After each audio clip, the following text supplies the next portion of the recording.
여러분 그 파랑새라는 동화 아십니까? 알아요. 네. 아시죠? 우리 노래도 많이 들어봤을 겁니다.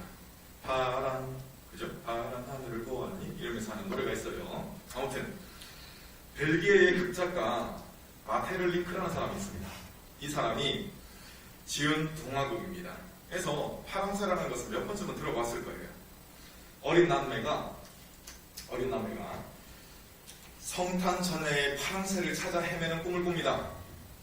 그러다가 무엇을 깨닫게 되냐면은 자기들이 기르는 비둘기가 있었거든요. 그 비둘기가 바로 파랑새였구나 라는 사실을 깨닫게 됩니다. 이것이 바로 전체적인 줄거리예요. 그리고 여러분 파랑새 증후군이라는 것 혹시 들어보셨습니까? 파랑새 증후군 뭐냐면은 현재의 일에는 흥미를 못 느낍니다. 그런데 그것은 현재의 것은 중요시하지 않으면서 미래의 막연한 행복만을 추구하는 것, 그것을 바로 파랑새 증후군이라고 합니다. 그러면 여러분 미래의 막연한 행복을 추구하는 사람이 행복을 누릴까요? 누리지 못하죠. 그러니까 현재에서는 불만족스러운 겁니다. 그것을 파랑새 증후군이라고 합니다. 동화 파랑새의 내용을 짧게 설명해 본다면 어떤 내용이냐면은 이 파랑새 증후군 있지 않습니까? 현재에 가서 만족하지 못하면서 미래에 막연한 행복을 추구하는 이 파랑새 증후군에서 벗어나는 것이 바로 동화 파랑새의 줄거리다. 이렇게 설명할 수가 있겠습니다. 여러분 하나님의 말씀이 성경을 많은 부분에 오해를 합니다. 그냥 이상적인 것으로만 생각할 수가 있습니다. 뜬구름 잡는 것 같은 그런 이야기다 라고 생각을 할 수가 있습니다. 하지만 그렇지 않습니다. 성경은 지극히 현실적입니다. 왜냐하면 우리가 이 땅에서 어떻게 살아가야 하는가 라는 지침을 알려주기 때문에 그렇습니다. 얼마나 친절합니까? 오늘 말씀은 우리에게 행복에 대한 현실적인 방안에 대해서 알려줍니다. 우리는 막연히 뭔가를 더 가지게 되면은 어떤 사람, 좋은 사람을 더 사귀게 되면 물론 행복의 요소는 되겠죠. 부분적인 요소는 되겠죠. 그런데 그러한 것들을 결정적인 것인 양 막 쫓아 살아가는 그 파랑새 증후군의 배인 사람들을 치유해주는 것이 바로 무엇이냐? 하나님의 말씀이라는 것입니다. 구체적인 방안을 제시해주면서 그것을 벗어날 수 있도록 만들어줍니다. 자, 여러분 이해를 돕기 위해서 먼저 기계에 대한 이야기를 조금 해보겠습니다. 기계의 경우에는 세부적인 부속을 교체할 수 있도록 만들어줍니다. 우리 황보 형제가 누구보다 잘 알 것 같아. 부속을 교체할 수 있도록 만들어주는 것이 굉장히 좋습니다. 만약에 어떤 것이 고장났다 그러면은 통으로 갈아야 돼. 이게 좋은 기계일까요? 아니면은 일정 부속만 갈아주면은 가동되는 게 그것이 좋은 설계일까요? 가동하는 게요. 그렇죠. 통으로 가는 것보다는 어떤 부속을 갈아주면은 그게 작동하는 게 잘 된 설계라고 할 수가 있습니다. 이거는 실제적으로 우리 교회에서 지금 심각한 건 아닙니다. 근데 우리 교회에 일어나고 있는 일입니다. 스타렉스 1732라는 번호의 스타렉스가 자동문이 고장이 났어요. 고장이 나가지고 고치려고 하니까 안에 어떤 부속만 갈아서 되는 것이 아니라 통으로 갈아야 된답니다. 아예 그렇게 나왔다요.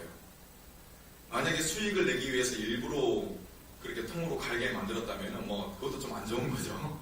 안 좋은 것이기는 하겠지만 만약에 기술적인 한계 때문에 부분 부속을 갈지 못하고 통으로 갈아야 된다. 한 비용이 50만 원 정도 나오는 것 같아요. 만약에 그렇다면은 이 자동문의 설계는 좋은 설계라고 할 수가 없겠죠. 기계에 문제가 생기면은 여러분 과감하게 부속을 교체해야지 기계가 잘 돌아갑니다. 자, 기계는 그렇습니다. 이제 사람의 경우를 한번 생각해 보겠습니다. 사람들이 모인 덩어리를 공동체라고 합니다. 기능적으로 따져본다면 공동체도 기계 부속과 같이 각자가 각자의 역할을 합니다. 우리 여기 지금 찬양대 우리 청년들 있잖아요. 다음 주는 우리 찬양 예배 드리죠. 그러니까 찬양의 그 위치에서 섬기게 되는 것입니다. 그리고 임원은 임원의 역할을 감당하게 되는 것이죠. 제 개인적인 바람 임원의 역할이 강화되기를 원합니다. 아무튼 그 이야기가 더 곁길로 가니까 자, 각자의 역할이 있습니다. 그 역할을 잘 감당할 때 공동체가 잘 돌아가요. 그런데 여러분 공동체 속에 있는 사람들을 기능적으로만 대할 때 어떻겠습니까? 여러분 친구는 친구인데 연락 한 번 없다가 돈 빌려달라고 연락 오는 친구 어떻습니까? 참 기능적으로 대하는 것이죠. 제가 예전에 이제 고등학교 때 친구들이 있었겠죠. 그런데 시간이 많이 지났습니다. 10년 지나가지고 연락이 왔어요. 그래서 저는 반가운 마음으로 어떻게 연락을 했냐 알고 보니까 이제 다단계였습니다. 기능적으로 접근하면은 여러분 공동체는 형성이 됐다 하더라도 와야 됩니다. 기능적으로만 접근하면 그렇다는 것이죠. 왜냐하면 사람에게는 인격이 있습니다. 그리고 인격을 통해서 그 속에서 관계가 만들어지기 때문에 기능적으로만 대해서는 안 된다는 것이죠. 관계가 잘 맺어지면 행복합니다. 그런데 관계가 틀어져 버리면 불행해지는 것이 바로 사람의 생활입니다. 사람들의 행복을 멀리 있는 파랑새처럼 여기는 경우가 있습니다. 내 삶의 요소가 잘 되어야 누릴 수 있다, 행복을 누릴 수 있다라는 생각하는 경향이 있다는 것입니다. 저도 언젠가는 이런 생각을 해봤습니다. 여러분과 같이 청년의 시기 때 그런 생각을 많이 했습니다. 어떤 생각이냐? 그때 로또가 나왔어요. 야, 로또 1등 당첨되면 그때 1등 당첨된 사람이 400억을 가져갔거든. 400억. 그러니까 내가 로또 당첨되고 400억을 가지게 되면 소원 잡겠다. 그런 생각을 해봤습니다. 여러분, 그런데 행복은 이처럼 천재 일우의 기회를 통해서 얻는 것이 아닙니다. 행복은 소소한 관계를 통해서 누릴 수 있는 것입니다.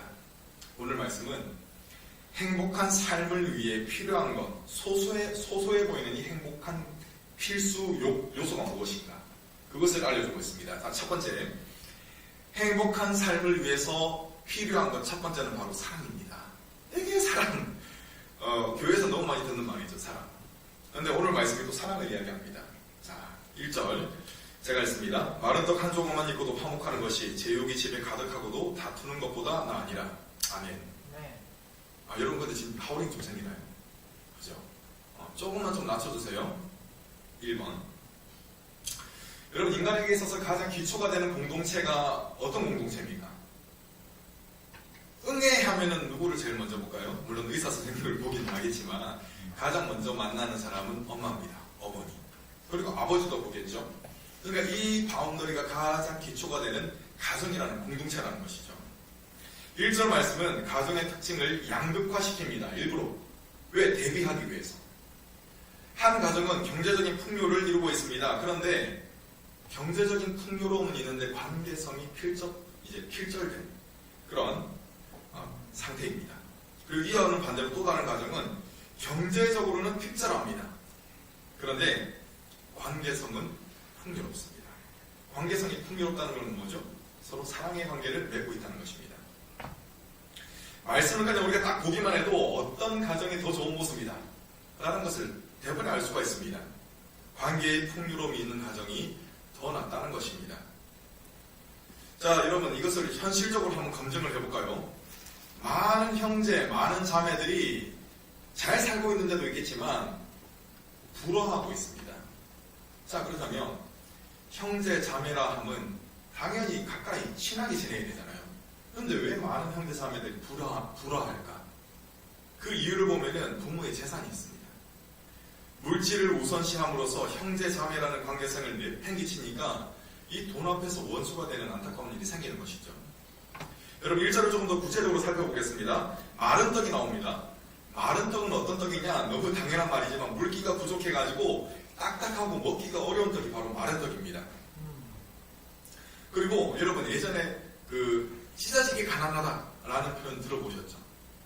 그 유래가 어떤지 아십니까? 왜 찢어지기 가난하다라는 말이 나온지 아십니까? 여러분, 예전에 우리 보리고개가 있었지 않습니까? 어른들로부터 많이 들었죠. 먹을 게 없으면은 나무 껍질을 팍팍 벗겨가지고 먹습니다. 자, 어떻게 배가 고프니까 배를 채우기 위해서 먹어요. 자, 먹었으면 뒤로 당연히 나오겠죠. 그러면 이 나무 껍질이 소화가 잘 될까요, 안 될까요? 안 되는 거죠. 그러니까 뒤로 나올 때도 껍질 그대로 딱딱한 게 나오는 것입니다. 그러니까 뭐가 찢어지겠죠, 나오다가. 그래서 찢어지게 가난하다라는 말이 거기서 나왔습니다. 너무 가난하다는 겁니다. 자, 한 가정은 너무나 가득한 그 가난한 가정입니다. 그런데 이와 대비되는 집이 나오죠. 제육이 가득한 집. 우리 여기 삽다리 가면은 제육덮밥 맛있습니다. 제가 다음에 조만간 빠른 시일 내에 우리 청년들하고 한번 같이 가도록 하겠습니다. 그런데 여기서 말하는 제육이라는 것은 서민 음식이라고 할 수 있는 제육덮밥 이 정도를 말하는 것일까요?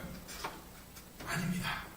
어떤 것을 뜻하는 것이냐면은 제사 음식을 가리킵니다. 여러분, 제사 음식은 어중간한 음식이 올라갈 수가 없어요. 최상의 음식이 제사 음식으로 사용되었다는 것입니다. 자, 그래서 이런 의미에서 볼 때 제육이 가득한 집은 매 끼니 때마다 진수성찬을 차려 먹는 상위 1% 안에 들어가는 그런 아주 풍요로운 집이라고 말할 수가 있습니다. 여러분, 이 두 가정을 한번 비교해 보십시오. 한 가정은 찢어지게 가난합니다. 한 가정은 상위 1% 안에 들어가는 엄청난 가정입니다. 비교조차 안 되는 것이죠. 그런데 잠언 기자는 비교하고 있습니다. 여러분, 얼마나 많은 사람들이 돈을 따라갑니까? 그런데 지혜의 말씀인 이 잠언 기자는, 말씀을 기록한 잠언 기자는 가난한 가정에 손을 들어줍니다. 여러분, 그래서 우리가 생각을 잘 해봐야 됩니다. 단지 가난하다라는 이유로 이 가정에 손을 들어줬을까? 그건 또 아닙니다. 이 가정에는 비록 물질은 없었습니다. 그러나 가족 간의 관계성이 끈끈했다는 것이죠. 화목했다라고 이야기하고 있습니다. 왜 가정이 화목하겠습니까? 이야기가 돌고 돕니다. 바로 사랑이 있기 때문에 그렇습니다. 서로 사랑하니까 하나가 되어서 함께 할 수 있는 것이죠. 여러분, 보통은 어려우면 도망갑니다. 그런데 하나가 되어서 함께 할 수 있는 이유가 뭐냐? 사랑하니까 어려움도 같이 돌파해 나가는 것이죠. 자, 여러분 이제 결혼을 이제 생각해야 되는 청년의 시기입니다. 이 자리에 빌어서 여러분 간절히 축원합니다. 뭐를 축원하냐면은 어려운 때라도 어떤 때라도 하나가 되어서 돌파할 수 있는 배우자를 만나기를 간절히 축원합니다. 아멘. 아무도 그것을 원하지 않습니까? 세상에. 가슴이 아픈데 설교 못하겠는데 이거. 아멘. 그런 배우자를 만나야 됩니다, 여러분. 자, 두 번째, 행복한 삶을 위해서 필요한 것 두 번째, 지혜입니다. 자, 2절 말씀. 자, 여러분이 한번 좀 읽어주겠습니다. 시작. 슬기로운 종은 부끄러운 짓을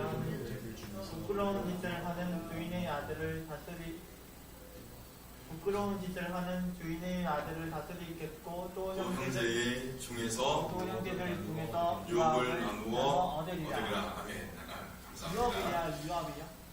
자, 얼마 전에 어떤 이야기들이 좀 이렇게 많이 퍼졌냐면은 등급을 나누는 그런 이야기들이 많이 퍼졌습니다. 흑수저, 금수저라는 건 많이 들으셨죠? 한동안 많이 들으셨습니다. 그런데 2절 말씀은 전혀 다른 이야기를 합니다. 흑수저가 절대 금수저가 될 수 없다. 세상 사람들은 그렇게 이야기합니다. 그런데 오늘 말씀은 전혀 다른 이야기를 한다는 것입니다. 이는 비록 종이라 할지라도 능력과 성품이 훌륭하면 망나니 같은 주인 아들의 권리를 물려받을 수 있다라는 내용입니다. 여러분, 다니엘이라는 인물 잘 아시죠? 다니엘. 바벨론의 총리로 있을 때의 일입니다. 사실 이 대목에서도 흑수저가 금수저가 되는 아주 놀라운 일이 생겼습니다. 여러분, 다니엘이 신분이 뭐였습니까? 이 바벨론이라는 대제국 안에서 다니엘의 신분이 무엇이었느냐 말입니다. 포로였습니다. 포로.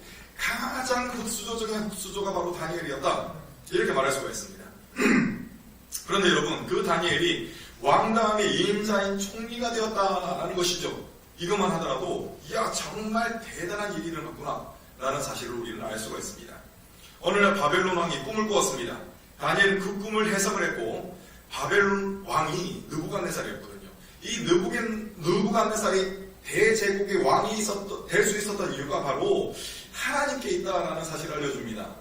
그리고 왕이시여, 당신은 교만히 행하지 마시고 겸손하십시오 라는 조언까지도 했습니다. 그런데 여러분, 사람이 쉽게 바뀌지가 않습니다. 느부갓네살은 어느 날 이 궁정, 정원을 돌다가 그게 굉장히 높은 지역이거든요. 그러니까 자기가 다스리는 이 도시가 훤히 보이는 겁니다. 그러니까 내가 이 대제국을 세웠지라는 자부심이 막 밀려오는 것이죠. 그래서 막 자화자찬하다가 결국 7년 동안 심각한 정신병을 얻게 됩니다. 그래서 독수리같이 막 손톱을 막 기르고, 그리고 씻지도 않고 이런 아주 긴 7년이라는 세월을 보내게 된다는 것이죠. 자, 이 시절이 지났습니다. 그리고 다니엘은 이 현상을 훗날 다음과 같이 설명을 합니다. 다니엘서 5장 21절 제가 읽어드리겠습니다. 사람 중에서 쫓겨나서 그의 마음이 들짐승의 마음과 같았고 또 들나귀와 함께 살며 또 소처럼 풀을 먹으며 그의 몸이 하늘 이슬에 젖었으며 이것은 누구를 뜻한 누가 이런 행동을 했냐면은 느부갓네살이 이렇게 했다는 것입니다. 지극히 높으신 하나님이 사람 나라를 다스리시며 누가 다스리신다고요? 하나님이 다스리시며 자기의 뜻대로 하나님의 뜻대로 누구든지 그 자리에 세우시는 줄을 알기에 일어났나이다. 누가 이것을 깨달았다고요? 느부갓네살이 이것을 깨달았다는 것입니다. 다니엘은 이 회상을 통해서 모든 것을 세우시고 모든 것을 또 낮추시고 다스리시는 분이 바로 하나님이다라는 사실을 드러내고 있습니다. 여러분, 사람이라고 한다면은 자고로 눈치가 있어야 된다고 생각합니다.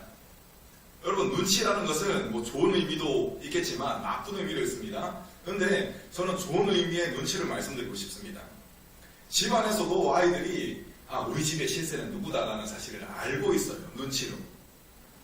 그런데 여러분, 이 세상에 많은 사람들 한번 생각해 봅시다. 그 가운데 내가 혹시 속하지 않는지 한번 생각해 보시기 바랍니다.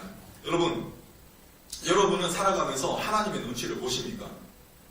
하나님의 눈치. 세상 사람들은 하나님의 눈치 안 봅니다. 자, 그런데 여러분, 잠언 9장 10절 말씀은 이렇게 이야기합니다. 제가 읽습니다. 여호와를 경외하는 것이 지혜의 근본이요 거룩하신 자를 아는 것이 명철이니라. 아멘.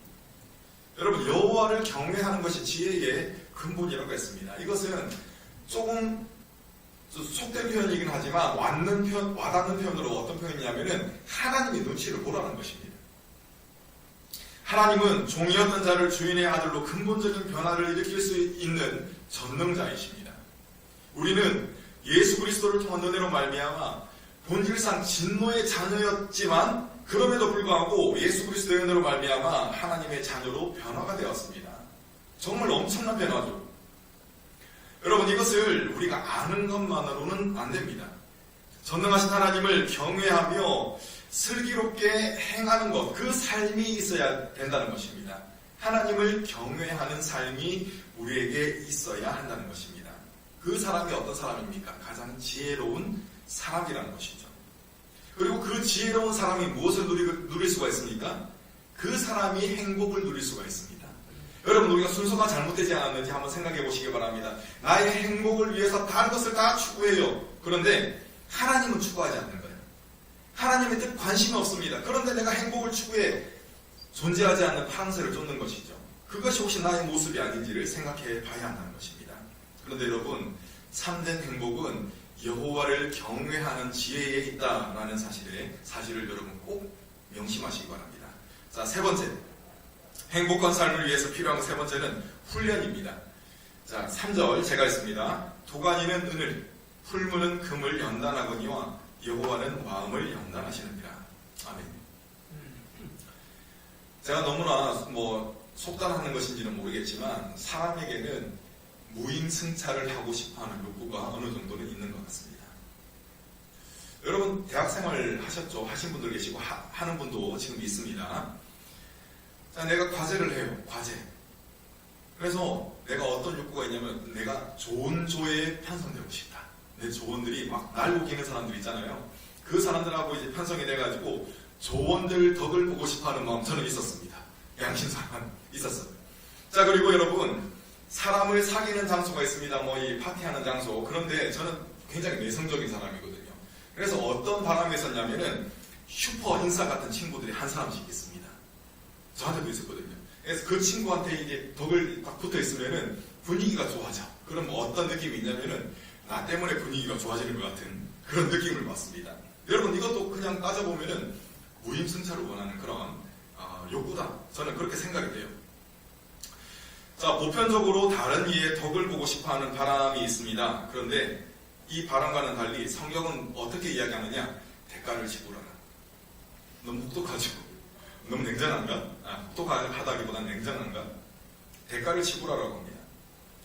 훈련하면은 당장이 힘들고 어려운 이미지가 떠오릅니다. 하지만 훈련의 열매는 달콤합니다. 여러분, 3절 지금 보시죠. 초반에 보시면은 도가니가 나오고 또 풀무가 나옵니다. 여러분, 도가니와 풀무는 어떤 도구인지 아시죠? 엄청나게 뜨거운 그런 열기로 가열을 시켜가지고 금속을 녹입니다. 그리고 불순물을 제거하는 장소가 바로 이 풀무와 도가니입니다. 자, 무임승차에 대한 욕구를 벗어버리고 대가를 치르는 것이 바로 훈련입니다. 그런데 하나님은 어떤 것을 예비하시냐? 우리 인생 요소마다 풀무와 도가니 같은 그런 요소들을 배치하신다는 것입니다. 그런 훈련장을 마련해 두십니다. 만약에 내 성격이 뭐가 나 있어, 그러면은 뭐가 난 성격이 딱 깎여 나갈 수 있는 어떤 도가니, 풀무를 하나님은 마련을 하신다는 것입니다.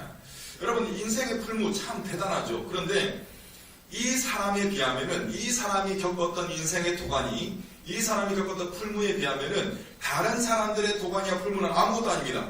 어떤 사람이냐? 바로 욥입니다. 욥은 인생의 풀무를 통과한 대표적인 인물입니다. 욥의 전 재산이 다 사라졌습니다. 가족, 사랑하는 그 눈에 넣어도 아프지 않은 그 가족, 자기 자녀 다 죽었어요. 그리고 건강까지도 잃어버렸습니다. 한마디로 쫄딱 망했습니다. 여러분, 쫄딱 망했던 욥이 어떤 고백을 했는지 아십니까? 이런 고백을 했습니다. 세상에 밤낮 없게 시리. 자, 이런 고백을 했어요. 24장 10절. 그러나 내가 가는 길을 그가 아시나니 그가 나를 단련하신 후에는 내가 순금같이 되어 나오리라. 아멘. 그가 나를 단련하신 후에는, 근데 재수 온 못했네. 이런 된장찌개 이렇게 하지 않았어요. 누가 나를 훈련시키신다? 하나님이 훈련시키신다. 그렇다고 욥이 여러분 아주 고급 세단 차가 쭉 가는 것처럼 평탄하게 마음이, 이 감정이 평탄하진 않았습니다. 하나님, 제가 안 태어나는 것이 좋을 뻔했습니다. 이러면서 막 하나님께 기도를 했던 사람이 욥입니다. 그런데 욥에게는 믿음이 있었습니다. 어떤 믿음입니까? 내가 지금 힘들고 죽을 것 같지만 그래도 하나님이 나를 붙들고 계시구나. 하나님께서 나에게 허락하신 것이구나, 이게 라는 그런 믿음이 있었다는 것이죠. 그렇기 때문에 욥은 쫄딱 망할 것 같은 그 환경 속에서 망하지가 않았다는 것입니다. 여러분, 하나님은 알라딘에 나오는 램프의 요정같이 나의 소원을 이루기 위해 존재하시는 분이 아니십니다. 하나님께서는 우리의 성숙을 위해서, 우리가 올바른 길로 가도록 만드시기 위해서 때로는 인생의 도가니, 인생의 풀무를 허락하신다는 것이죠. 삶의 어려움이 있습니다. 근데 그때 그 어려움을 무의미하게 당하는 사람은 무기력함에 빠집니다. 마치 수렁과 같아서 그곳에서 벗어날 수가 없어요. 하지만 삶의 어려움 역시 하나님의 계획 안에 있다라는 사실을 발견하고 이를 나의 훈련의 시기로 인식하는 사람은 그 어려움을 디딤판으로 삼을 수가 있는 것입니다. 그리고 이처럼 인생의 어려움을 디딤판으로 삼는 사람이 더욱 성장하게 되는 것이고, 또 나아가서 그 속에서 행복을 발견할 수가 있는 것입니다. 여러분, 상황이 좋아져야지 내가 행복하지, 그러면은 여러분 인생에서 행복은 찾아오지 않을 것입니다. 내가 훈련을 통해서 이겨내야 한다는 것이죠. 자, 그리고 네 번째입니다. 행복한 삶을 위해서 필요한 것 네 번째는 정직입니다. 자, 4절. 악을 행하는 자는 사악한 입술이 하는 말을 잘 듣고 거짓말을 하는 자는 악한 혀가 하는 말에 귀를 기울이느니라. 아멘. 자, 여러분, 이것은 두 명의 사람을 묘사하는 것 같지만 사실은 같은 성질을 가지고 있는 사람입니다. 바로 거짓말쟁이를 묘사하는 것이죠. 자, 여러분들 좀 오늘 말씀이 길어가지고 이 새끼한테 입만 벌리면 거짓말이 자동으로 나와. 거짓말이 자동으로 나와. 저 유명한 짤이죠. 심심할까 봐 한번 넣어봤습니다. 이 아기는 어떤 자냐면 거짓말하는 자입니다. 거짓말하는 자는 거짓말을 좋아하는 것입니다. 그리고 거짓말을 듣는 것 역시 좋아합니다. 대개의 경우가 어떤 목적으로 만들어지냐? 남을 폄하할 목적으로 거짓말을 만들어집니다. 지금 온 인류가 코로나19로 인해서 얼마나 많은 고통을 당하고 있습니까? 바이러스가 굉장히 치명적이죠. 왜 치명적입니까? 왜 지금까지 거의 3년이 다 돼가는 이 시점까지 이 바이러스가 안 잡힙니까? 전염성 때문에 그렇습니다. 전염성. 여러분, 거짓말도 마찬가지입니다. 거짓말에 이끌리고 그것에 반응하는 사람이 있기 때문에 이 세상에 거짓말이 전염이 되고 거짓말이 끊이지가 않는 것입니다. 숙주가 없어져야 바이러스의 전염이 끊어지듯이 거짓말을 끊어내는 사람이 있어야 거짓말의 악영향 또한 끊어지는 것입니다. 그렇다면 여러분, 이 역할을 누가 해야 되겠습니까? 믿는 자들이 해야 되지 않겠습니까? 여러분, 거짓말은 아주 큰 목적으로 인해서 생산되지 않습니다. 누군가를 인생을 파멸시켜야 되겠다 이런 목적을 가지고 거짓말하는 것이 아닙니다. 어쩌다 보니까 하게 되는 것이 거짓말입니다. 자신이 져야 할 책임을 피하다 보니까 거짓말을 하게 되는 것이고, 그 거짓말을 덮으려 하다 보니까 거짓말이 점점 쌓이게 되는 것이죠. 그냥 인정하고 사과하면 끝나게 될 일을 더 꼬이게 만듭니다. 그래서 나중에는 돌이킬 수 없는 지경에 이르게 되는 것이죠. 여러분, 모든 사람에게는 죄로 인해 타락한 본성이 있습니다. 그래서 결단하고 주님께로 가지 않으면은, 주님의 도움을 구해서 이것을 끊어내지 않으면은 거짓말의 깊은 수렁에서 벗어날 수가 없게 되는 것이죠. 자신만 피해를 보고 있는 것 같은 그런 억울함에 사로잡혀 있다면은 여러분 앞으로 나갈 수가 없습니다. 이게 심해지면은 뭐가 되는 것이죠? 피해망상이 되는 것입니다. 모두가 나에게 피해를 준다라는 생각, 그 생각에 빠지게 되는 것입니다. 여러분, 제가 왜 여러분에게 이렇게 말씀을 드리냐면 청년 시기에 그런 생각이 아직 이게 쉽습니다. 저도 인생의 그런 우여곡절 있었죠, 그죠? 그것을 되돌아보면은 청년 시기에 굉장한 불만이 있었습니다. 다 사회 때문에 그런가 하고, 물론 사회에 문제가 없다는 것이 아닙니다. 있습니다. 그런데 문제는 뭐냐? 내가 거기 걸려가지고 앞으로 못 나간다는 것이죠. 그러면 내가 손해가 아닙니까? 자, 여러분, 사회는 계속적으로 무엇을 이야기하냐면은 어느 정도의 거짓말, 너 자신을 보호하기 위해서 그것은 괜찮다라고 이야기합니다. 그런데 성경은 어떻게 이야기합니까? 그것을 끊어버리라 라고 합니다. 왜? 그것을 끊어버려야지 내가 안 느껴도 될 억울함을 내가 겪지 않는 것이죠. 여러분, 정직함을 추구하면 때로 내가 손해보고 낮아지는 것 같습니다. 하지만 그것이 행복해지는 비결이라는 사실을 여러분 꼭 기억하시기 바랍니다. 자, 이제 드디어 마지막 5번, 행복한 삶을 위해서 필요한 것 5번입니다. 존중입니다. 5절 말씀, 가난한 자를 조롱하는 자는 그를 지으신 주를 멸시하는 자요, 사람의 재앙을 기뻐하는 자는 형벌을 면하지 못할 자니라. 아멘. 여러분, 사람이 언제 불행해지는 줄 아십니까? 무시당할 때. 투명인간 들어보셨죠? 투명인간 취급을 당했다. 얼마나 슬픈지 모릅니다. 누군가에게서 부족한 부분이 보일 때 그 사람을 업신여기는 마음이 생기는 것이 당연하게 여겨지죠. 자, 그래서 여러분, 이런 현상 때문에 공동체에 어떤 현상이 생깁니까? 왕따 현상이 생기는 것입니다. 왕따. 그런데 주님께서는 이런 말씀을 하셨습니다. 마태복음 25장 40절, 임금이 대답하여 이르시되 내가 진실로 너에게 이르노니 너희가 여기 내 형제 중에서 지극히 작은 자 하나에게 한 것이 곧 내게 한 것이니라 하시고. 아멘. 주님께서는 지극히 작은 자를 누구처럼 여기라고 하셨습니까? 주님처럼. 예수님처럼 여기라고 말씀하셨습니다. 이것은 주님처럼 존중하라는 것입니다. 그 사람이 지적인 능력이 딸려도 그 사람을 주님처럼 여기라는 것입니다.